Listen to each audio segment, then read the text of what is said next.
Right.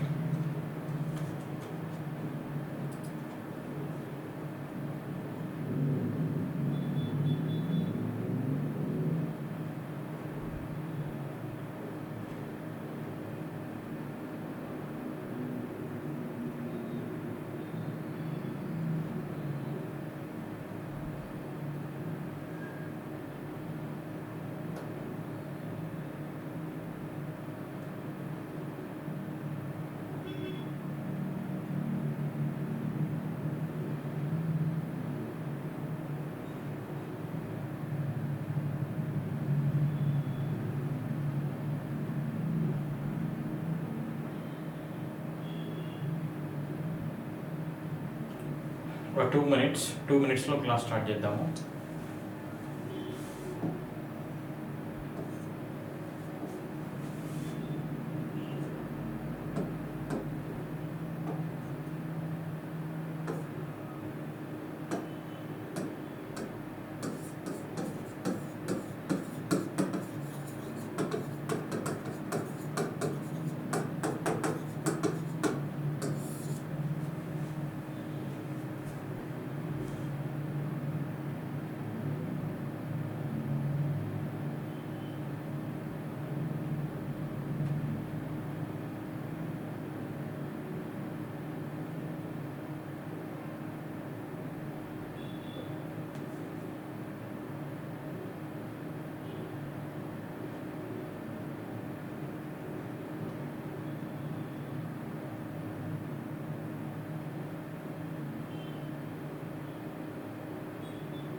Hi sir.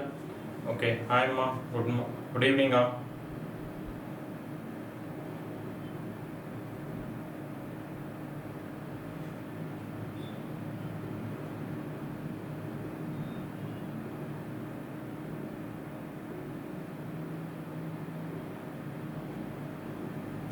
Okay, good evening everyone.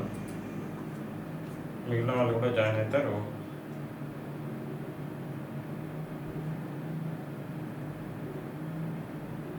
Amaravati,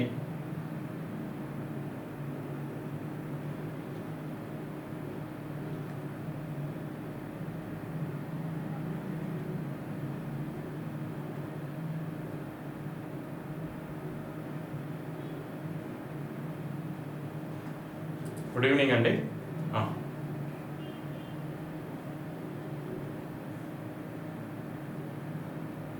class start చేద్దాం. Right, very good evening.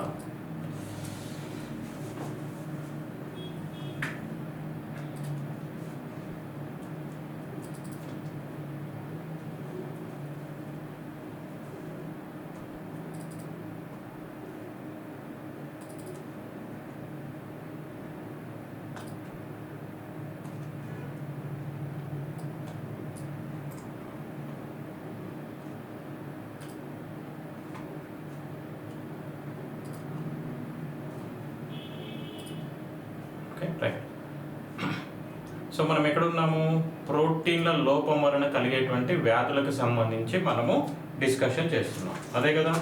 సరే, చూద్దాము వాటికి సంబంధించిన అంశాలు ఏమేమి ఉన్నాయి అనేది ఒకసారి మనం డిస్కషన్లో మాట్లాడదాం. రైట్. సో ప్రోటీన్లు మనకి ప్రధానంగా ఎక్కడ ఉంటాయి అని చెప్పుకున్నామండి? ప్రోటీన్ డెఫిషియన్సీ వలన కలిగేటువంటి వ్యాధులు ఏంటి అనేది, ప్రోటీన్స్ డెఫిషియన్సీ వలన. సో దీన్ని ఏమంటున్నాం? డెఫిషియన్సీ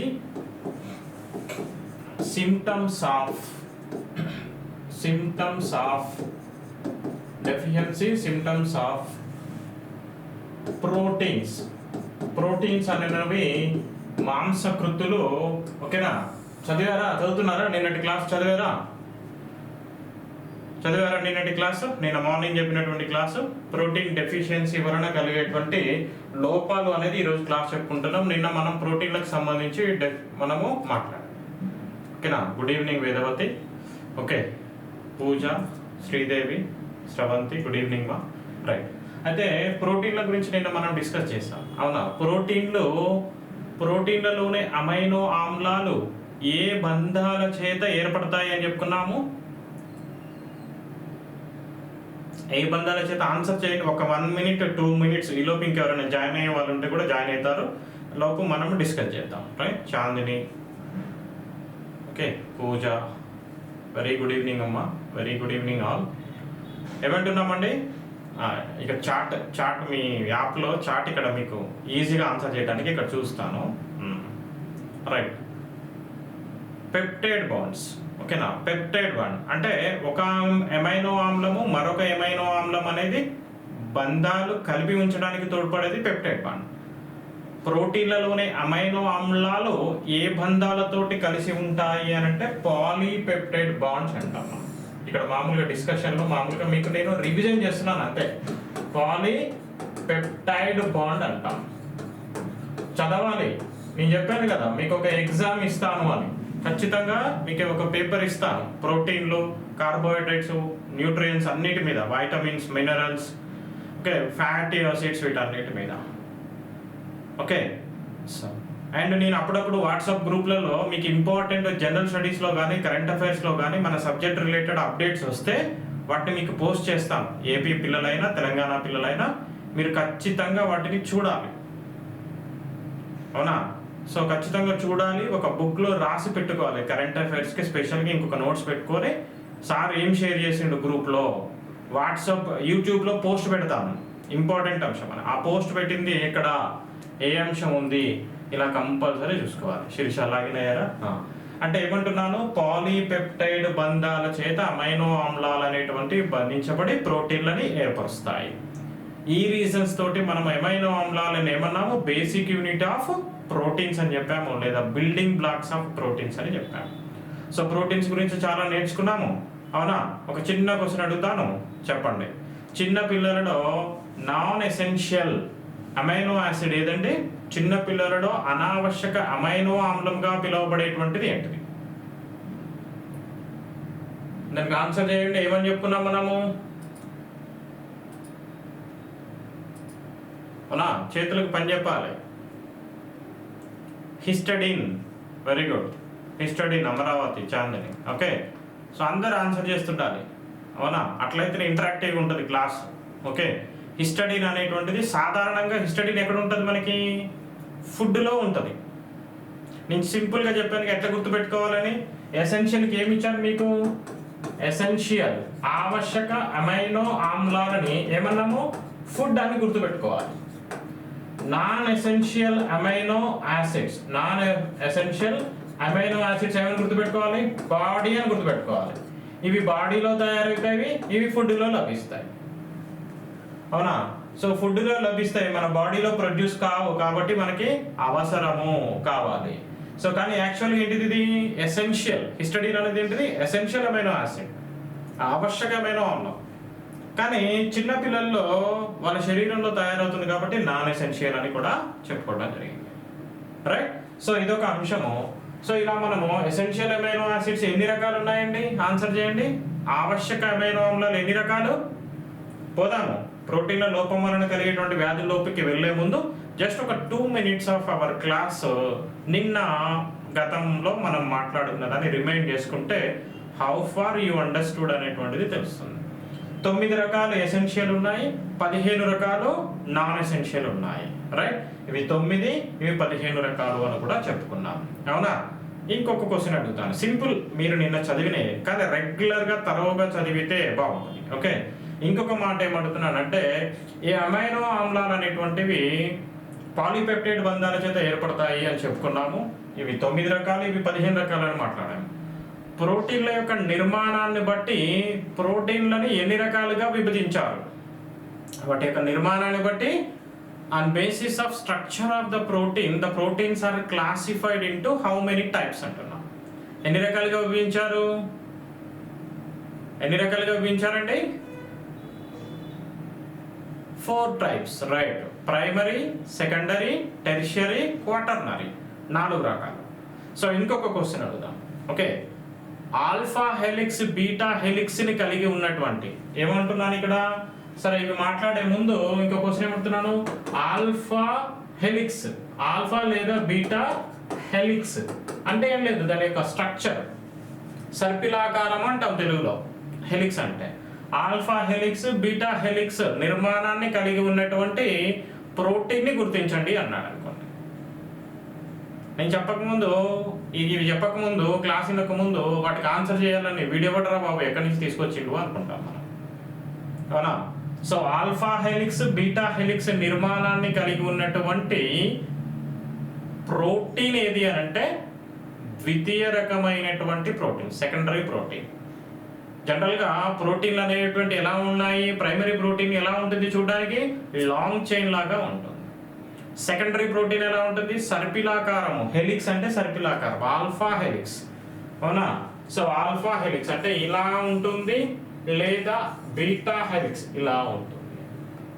ఈ రెండు కలిస్తే క్వాటర్నరీ ఏర్పడుతున్నాయి, క్వాటర్నరీ ఇలా, ఓకే. లేదా 3 డైమెన్షనల్ గా ఉంది అనుకోండి, ఇలా ఇలా ఇలా ఉంటే ఇది 3 డైమెన్షనల్, అది టెరిషియరీ అన్న. రైట్, ధన్యవాదాలు. బాగా ఆన్సర్ చేశారు, బాగానే కాదు చాలా బాగా ఆన్సర్ చేశారు. సో అంటే నేను ఎందుకు అని అంటే మీకు లైవ్లో చెప్తున్నప్పుడు ఎంత how far you understand my class, నా క్లాస్ని మీరు ఎంతవరకు రిసీవ్ చేసుకున్నారు అనేది కూడా మీకు ఈజీగా అర్థమవుతుంది, అవునా? సో కొంచెం ఇవి సైన్స్, నాన్ సైన్స్ బ్యాక్గ్రౌండ్ వాళ్ళకి ఇబ్బందిగా ఉంటాయి, సైన్స్ బ్యాక్గ్రౌండ్ వాళ్ళు కూడా జాగ్రత్తగా నేర్చుకోవాలి. ఎప్పుడు కూడా నేను సైన్స్ సోషల్లో నేను పీజీ చేశాను కాబట్టి నాకు అన్నీ తెలుసు అనుకోవద్దు. నేర్చుకునేటప్పుడు ఎప్పుడైనా సరే తెలిసినప్పటికీ కూడా మనం ఏమనుకోవాలంటే, సో నాకు బేసిక్గా నేను ప్రతిదీ క్షుణ్ణంగా వింటాను, తెలిసినప్పటికీ దాని మీద ఇంకా క్లారిటీ తెచ్చుకుంటాను అనే ఆలోచన ధోరణితోటి మనము వినాలి. రైట్, థ్యాంక్ యూ అండి. సో నెక్స్ట్ మనము ఈ ప్రోటీన్ల గురించి చాలా చక్కగా మీరు గుర్తుపెట్టుకున్నారు. సో నెక్స్ట్ వెళ్దాం, ఓకేనా? So very good for all. సరే, నెక్స్ట్ ప్రోటీన్ల లోపం వలన కలిగేటువంటివి, ప్రోటీన్ల లోపం వలన ఎలాంటి వ్యాధులు కలుగుతాయి, డెఫిషియన్సీ సిమ్టమ్స్ ఆఫ్. జనరల్గా ఈ ప్రోటీన్స్ అనేటువంటివి మనం ఎక్కువగా ఎక్కడ లభిస్తాయని చెప్పుకున్నాము, పప్పు ధాన్యాల్లో, పల్సెస్లో, ఓకే. అలానే ఏంటిది, నాన్ వెజ్ ఐటమ్స్లో, వాటిల్లో ప్రధానంగా ప్రోటీన్ ఎక్కువగా వీటిలో ఉంటుంది, రెడ్ మీట్లో ఉంటుంది, మాంసంలో ప్రోటీన్ కంటెంట్ ఎక్కువగా ఉంటుంది. అలానే ప్రోటీన్ కంటెంట్ ఎక్కువగా ఉండేటువంటిది మరొకటిది ఫిష్ కానీ, మిల్క్ కానీ, ఓకే, సోయాబీన్ కానీ, సోయాబీన్, ఓకే. సారీ, ఇవి ఏంటివి, ఈ రెండు కూడా ఇక్కడ వస్తాయి, soybean, okay, milk products, okay. So ఇవేమో మనకి వెజ్ ఐటమ్స్, పల్సెస్, సోయాబీను, ఇలా ఇంకా పప్పు ధాన్యాలు, వీటన్నిటిలో కూడా ప్రోటీన్ అనేది ఎక్కువగా ఉంటుంది. Kidney beans, okay. ఇంకా ఏముంటాయి, సోయాబీన్తో పాటు కిడ్నీ బీన్, ఓకే. అయితే సో నాన్ వెజ్ ఐటమ్స్లో కనుక చూసినట్టయితే రెడ్ మీట్, ఫిష్, బర్డ్స్, ఇలా రకరకాల మాంసాహార ఉత్పత్తులన్నిటిలో కూడా ప్రోటీన్ కంటెంట్ ఎక్కువగా ఉంటుంది. అయితే ఇక్కడ మనం గుర్తుపెట్టుకోవాల్సిన విషయం ఏంటంటే, సాధారణంగా మనకి ఈ యొక్క ప్రోటీన్ అనేటువంటిది శాకాహార జీవుల్లో ఉండటం వలన, నిరోష లాగిన్ అయ్యావమ్మా,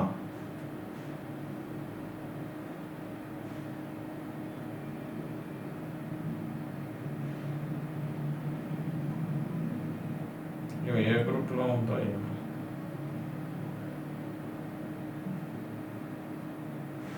మాధవి లాగిన్ కాలేదా?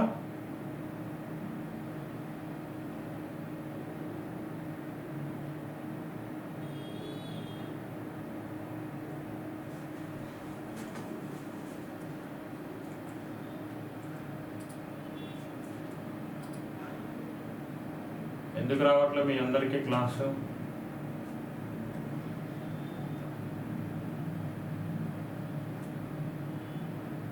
చాందిని ఉన్నారు కదా, ఏం లేదు, లింక్తో సంబంధం లేదు. యాప్ ఓపెన్ చేస్తే జాయిన్ లైవ్ క్లాస్ నవ్ అని ఉంటుంది, దాన్ని క్లిక్ చేస్తే సరిపోతుంది. అడ్మిషన్ తీసుకున్న వాళ్ళందరికీ క్లాస్ వస్తుంది అంతే. Okay right. సో ఇక్కడ శాకాహార జీవులలో ప్రోటీన్స్ అనేటువంటివి మనకి ఉంటాయి, దాంట్లో పప్పు ధాన్యాలు అధికంగా ఉంటాయి. శాకాహార జీవుల్లో పోల్చుకుంటే మాంసాహార జీవుల్లో లేదా మాంస ఉత్పత్తులలో ప్రోటీన్స్ అనేవి ఇంకా ఎక్కువగా ఉంటాయి. సాధారణంగా శాకాహార జీవుల్లో ఏముంటుంది అని అంటే ప్రోటీన్ డెఫిషియన్సీ ఎక్కువగా ఉంటుంది. ప్రోటీన్ డెఫిషియన్సీ అనేటువంటిది ఎక్కువగా కనిపిస్తుంది. మాంసకృతుల లోపం అనేటువంటిది ఎక్కువగా ఎవరిలో ఉంటుందట? వెజిటేరియన్స్లో ఉంటుంది, శాకాహార జీవుల్లో ఉంటుంది. మాంసాహార జీవుల్లో మనకి మాంసకృతులు అధికంగా లభిస్తాయి, అదొకటి గుర్తుపెట్టుకోవాలి. సో ఈ ప్రోటీన్స్ అనేటువంటివి మనకి చిన్నపిల్లల్లో పెద్దలు మాంసకృతులను తీసుకోకపోవడం వలన ప్రోటీన్ డెఫిషియన్సీ ఏర్పడుతుంది. సాధారణంగా చిన్న పిల్లల్లో కనిపించేటువంటి ప్రోటీన్ డెఫిషియన్సీ సిమ్టమ్స్ ఏంటంటే వీటిని ప్రోటీన్ ఎనర్జీ, రాస్తాను ఒక నిమిషం, protein energy mall nutrition PM వ్యాధులు అని అంటాం. శాకాహార జీవులలో మాంసకృతులు అనేటువంటివి లోపిస్తాయి, డెఫిషియన్సీ కనిపిస్తుంది. మాంసాహార జీవులలో మాంసాన్ని అధికంగా తీసుకునేటువంటి వారిలో ప్రోటీన్స్ సమృద్ధిగా లభిస్తాయి. చిన్నపిల్లల్లోనూ మహిళల్లోనూ శాకాహార జీవుల్లో ప్రోటీన్ లోపాలు కనిపిస్తాయి. అయితే సాధారణంగా చిన్నపిల్లల్లో పిఈఎం వ్యాధులు అంటాం.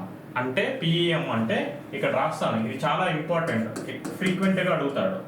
Protein energy mall nutrition. Protein మరియు ఎనర్జీ మాల్ న్యూట్రిషన్ అంటాం. ప్రోటీన్ అంటే మాంసకృతులు, ఎనర్జీ అంటే కార్బోహైడ్రేట్ రిలేటెడ్ అని అర్థం. అంటే కార్బోహైడ్రేట్లు మాంసకృతులు లోపించటం వలన సాధారణంగా ఏర్పడేటువంటి వ్యాధులు. ఇది క్వశ్చన్ అడుగుతాడు. అంటే చిన్నపిల్లల్లో సాధారణంగా ప్రోటీన్లు కానీ కార్బోహైడ్రేట్లు కానీ లోపించటం వలన వచ్చేటువంటి వ్యాధులు ఏంటి అంటే kwashiorkor and marasmus. Kwashiorkor and marasmus ఏమేర్పడతాయట? Kwashiorkor and marasmus and muscle tiredness అంటాం, కండరాల అలసట.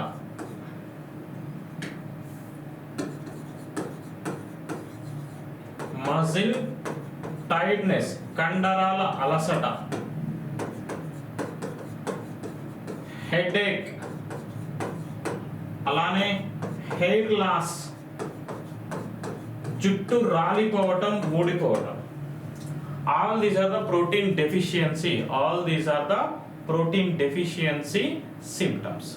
అంటే మాంసకృతుల లోపం వలన సాధారణంగా ఏర్పడేటువంటి వ్యాధులు చిన్నపిల్లల్లో క్వాషియార్కర్, మెరాస్మస్.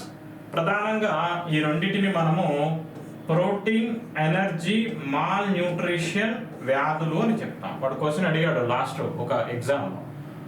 కార్బోహైడ్రేట్లు మరియు మాంసకృతుల లోపం వలన లేదా ప్రోటీన్ ఎనర్జీ మాల్ న్యూట్రిషన్ వలన ఏర్పడేటువంటి వ్యాధులను గుర్తించండి, క్వాషియార్కర్, మెరాస్మస్. అలానే కండరాల అలసట, అంటే మనం ఆహారం తీసుకుంటాము అయినప్పటికీ కూడా ఎప్పుడు కొంచెం అలసిపోయినట్టు, కండరాలు నొప్పిగాను కొంచెం నీరసంగాను ఉంటుంది, దాన్ని మజిల్ టైర్డ్నెస్ అని అంటాం. సో కండరాల అలసట, తలనొప్పి, జుట్టు ఊడిపోవటము. జుట్టు ఊడిపోతుంది అంటే మనం సరైనటువంటి మాంసకృతులని తీసుకోవట్లేదు అని. సో ఈ జుట్టు ఊడిపోకుండా ఉండాలి అని అంటే మనం ఏం చేయాలి అని అంటే మంచి ప్రోటీన్తో కూడినటువంటి ఫుడ్ తీసుకోవాలి. అంటే ఏంటివి అవి? మొలకెత్తిన గింజలను తీసుకోవాలి, స్ప్రౌట్స్ అంటాం. రోజు గుప్పెడు మొలకెత్తిన గింజలని పెసలు కానీ, కందులు కానీ, ఓకే, ఇలా మినుములు కానీ, అలానే శనగలు కానీ మనం వాటిని మొలకలుగా తీసుకుంటే ఆ మొలకల వలన మనకి ప్రోటీన్ అనేటువంటిది బాడీకి ఆహారంలో జీర్ణమయ్యాక బాడీకి అనేటువంటిది అందుతుంది. అది మన శరీర అవసరాలకి ఉపయోగపడుతుంది. అంతేగాని మీరా షాంపూనో లేదా డవ్ షాంపూనో లేదంటే ఇంకేదో షాంపూలు పెడితే దాని వలన ఉపయోగం వేస్ట్. ఓకేనా?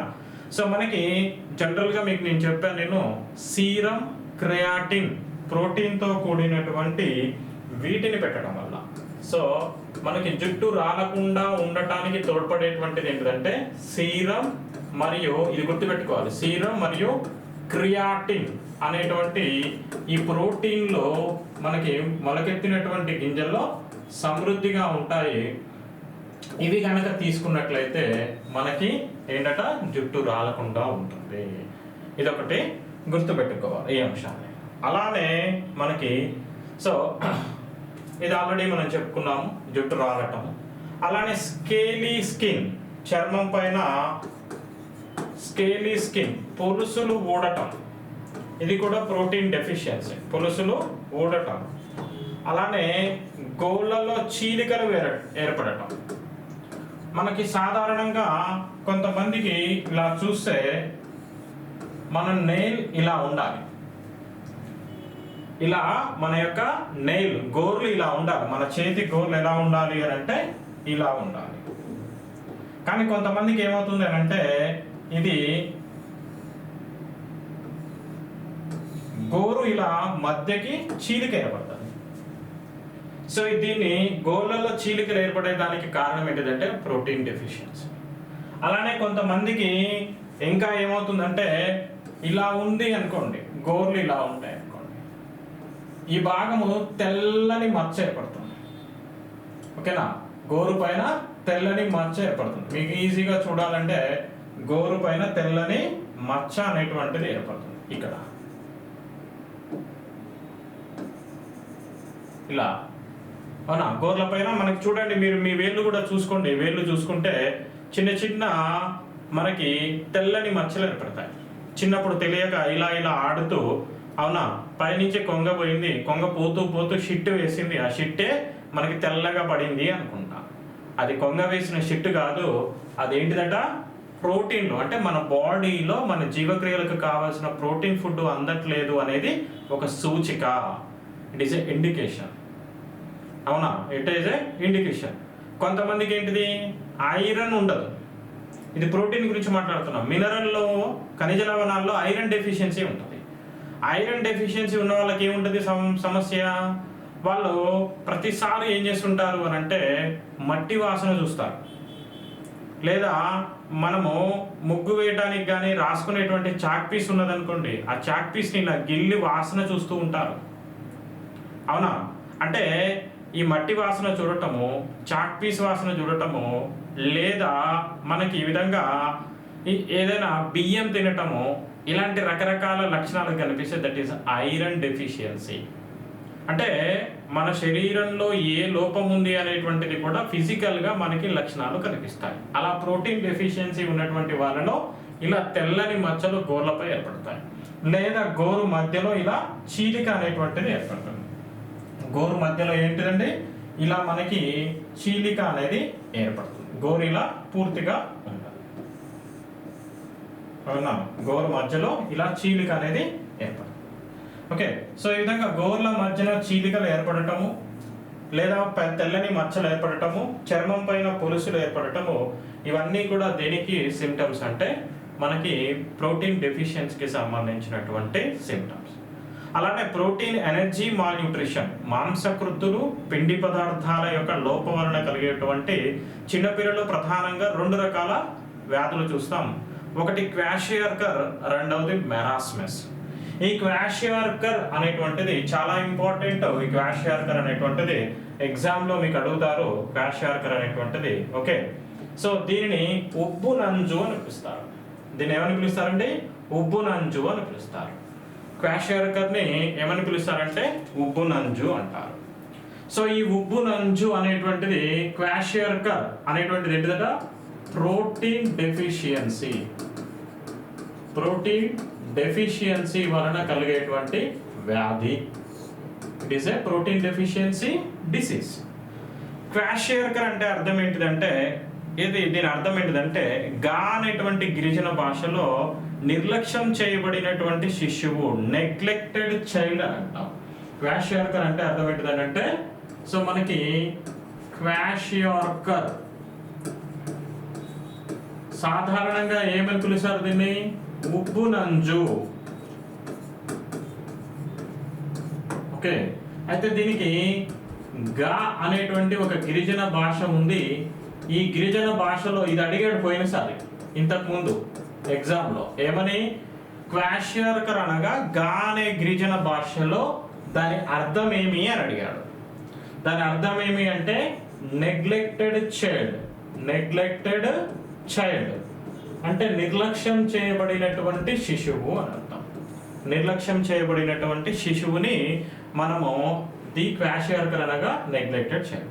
నిర్లక్ష్యం ఏం చేశాము అంటే మంచి ప్రోటీన్లతో కూడినటువంటి సమతుల్య బ్యాలెన్స్డ్ డైట్ని వాళ్ళకి ఇవ్వలేకపోయారు. సాధారణంగా ఈ సమస్య మనకి జనరల్గా ఆఫ్రికా కంట్రీస్లో ఎక్కువగా ఉంటుంది. మన భారతదేశంలో కూడా ఉంది. పేద మధ్యతరగతి వర్గాలలో సరైన పోషకాహారం తీసుకోకపోవటం వలన వాళ్ళు మనకి సన్నగా ఉండి పొట్ట మాత్రం ఇలా ముందుకు వచ్చి ఉబ్బినట్టు ఉంటుంది. ఓకే, సో చూడటానికి ఎలా ఉంటారు వాళ్ళు, సన్నగా ఉంటారు కానీ పొట్ట మాత్రం ఇలా ముందుకు వచ్చినట్టు ఉంటారు. పొట్ట మాత్రం ఎలా ఉంటుంది, ఇలా ముందుకు వచ్చినట్టు ఉంటుంది, ముందుకు వచ్చినట్టు ఉంటుంది. సో దీనిని మనం ఏం చెప్తామంటే ప్రొఫౌండ్. ఓకే, ఇక్కడ మీకు చూపిస్తాను ప్రొడ్యూసింగ్ బెల్లీ. ఇది ఇక్కడ చూడండి, పిల్లవాళ్ళు సన్నగా ఉన్నారు కానీ పొట్ట చూడండి ఇలా ఉబ్బినట్టు కనిపిస్తుంది. మీకు ఇక్కడ పిక్చర్లో క్లియర్గా కనిపిస్తుంది. ఇక్కడ చూడండి పిల్లల యొక్క పొట్ట చూడండి ఇలా ఉబ్బినట్టు కనిపిస్తుంది. అంటే మాంసకృత్తులు సరైనటువంటి కావాల్సినటువంటి మోతాదులో తీసుకోకపోవటం వలన కాళ్ళు చేతులు సన్నగా ఉండి పొట్ట ముందుకు నొక్కినట్టుగా ముందుకు వచ్చినట్టుగా ఉంటుంది. దీన్ని ప్రొడ్యూసింగ్ బెల్లీ అని అంటారు. దీన్ని ఏమంటారు, ప్రొడ్యూసింగ్ బెల్లీ అంటారు. ఓకే, ఈ ప్రొడ్యూసింగ్ బెల్లీ అనేటువంటిది సాధారణంగా ఏ పోషకాహార లోపం వలన వస్తుంది చిన్న పిల్లల్లో అని కూడా అడుగుతారు. మాంసకృత్తుల లోపం వలన. కీప్ ఇన్ మైండ్, జాగ్రత్తగా చెప్తున్నాను. ఏమంటున్నాడు, క్వాషియర్కర్ అనేటువంటి దానిని ఉబ్బునంజు అని పిలుస్తారు. గిరిజన భాషలో నిర్లక్ష్యం చేయబడిన శిశువు అని పిలుస్తారు. సాధారణంగా దీంట్లో ప్రధానంగా కనిపించేటువంటిది ఏంటంటే ఇలా బెల్లీ అంటే మనకి ఈ బొడ్డు భాగం, చిన్నపిల్లల యొక్క బొడ్డు భాగం అనేటువంటిది ముందుకు వచ్చినట్టుగా ఉంటుంది. కాబట్టి దీన్ని ప్రొడ్యూసింగ్ బెల్లీ అని అంటారు. వాడు మీకు ఎగ్జామ్లో అడగవచ్చు, అవునా, ప్రొడ్యూసింగ్ బెల్లీ అనేటువంటిది పొట్ట ముందుకు వచ్చినట్టు ఉండి ఉబ్బునంచు లేదా ప్రొడ్యూసింగ్ బెల్లీ అనేటువంటి లక్షణము ఏ పోషకాహార పదార్థాల వలన కనిపిస్తుంది అంటే ఏంటిది, కార్బోహైడ్రేట్ల, ప్రోటీన్ల, ఫ్యాటీ యాసిడ్స్, క్రొవ్వు ఆమ్లాల, ఖనిజ లవణాల లోపం వలన అడుగుతాడు. అంటే మాంసకృత్తుల లోపం వలన ఈ యొక్క ప్రొడ్యూసింగ్ బెల్లీ అనేటువంటిది కనిపిస్తుంది. అర్థమవుతుందండి. అలానే సో ప్రధానంగా మరి ఈ క్వాషియర్కర్కి ప్రధానంగా క్వాషియర్కర్ అనగానే ఈ ఉబ్బునంచు లేదా కాళ్ళు చేతులు సన్నగా ఉండి ఉబ్బినట్టు ఉండి పొట్ట భాగము ముందుకు గనక వచ్చినట్లయితే దాన్ని క్వాషియర్కర్ అంటున్నాం. కానీ ఇక్కడ ఏమంటున్నామంటే దీనికి ఇంకా ఏ లక్షణాలు ఉంటాయి. ఏ లక్షణాలు అని అంటే మనకి చూడండి ప్రొడ్యూసింగ్ బెల్లీ ఉంటుంది, బ్రౌన్ హెయిర్ ఉంటుంది, జుట్టు మొత్తం కూడా గోధుమ వర్ణంలో ఉంటుంది. ఇక్కడ ఉన్నటువంటి లక్షణాలు. అలానే డార్క్ స్కిన్, స్కాలీ స్కిన్, పొలుసులుగా ఉంటుంది, స్టంటెడ్ గ్రోత్ సరిగా పెరగదు. ఓకేనా, ఏమంటున్నాము, చూడటానికి మనము బొడ్డు భాగం ముందుకు రావటము, అలానే గోధుమ వర్ణంలో ఉన్నటువంటి హెయిర్ నిర్జీవంగా ఉండటము, అలానే మనకి తక్కువ బరువును కలిగి ఉంటారు. ఎందుకంటే బాడీలో మజిల్ వెయిట్ ఉండదు. శరీరాల్లో కాళ్ళు చేతులు ఉబ్బి ఉంటాయి. కాళ్ళు చేతులు ఉబ్బి ఉండి అది జస్ట్ వాటర్ లాగానే ఉంటుంది కానీ మజిల్ వెయిట్ ఉండదు. అందువల్ల తక్కువ బరువును కలిగి ఉంటారు. తక్కువ బరువును కలిగి ఉండటం, గోధుమ వర్ణపు శిరోజాలు కలిగి ఉండటం, బొడ్డు భాగం ముందుకు వచ్చి ఉండటం, అలానే జుట్టు ఊడిపోవటం, అలానే పొలుసుల లాంటి చర్మాన్ని కలిగి ఉండటం, ఆకలి లేకపోవటము, కాళ్ళు చేతులు వాచి ఉబ్బి ఉండటం. ఓకే, అలానే వీరిలో రక్తహీనత కూడా ఎక్కువగా ఉంటుంది. ఈ లక్షణాలు కనుక ఉంటే దాన్ని ఏమంటారంటే క్వాషియర్కర్ అంటారు. కాళ్ళు చేతులు ఉబ్బి ఉండి పొట్ట భాగంలో బొడ్డు ముందుకు వచ్చి చర్మము పొలుసులుగా ఊడిపోయి రక్తహీనతను కలిగి ఉండి ఆకలి ఉండదు పిల్లలలో. వీళ్ళు ప్రోటీన్ ఫుడ్ తీసుకోకపోవడం వల్ల వీళ్ళకి ఆకలి నశిస్తుంది, loss of appetites. So these are the main symptoms of kwashiorkor. So kwashiorkor disease యొక్క లక్షణాలు ఏంటి అంటే ప్రొడ్యూసింగ్ బిల్లి, లాస్ ఆఫ్ హెయిర్,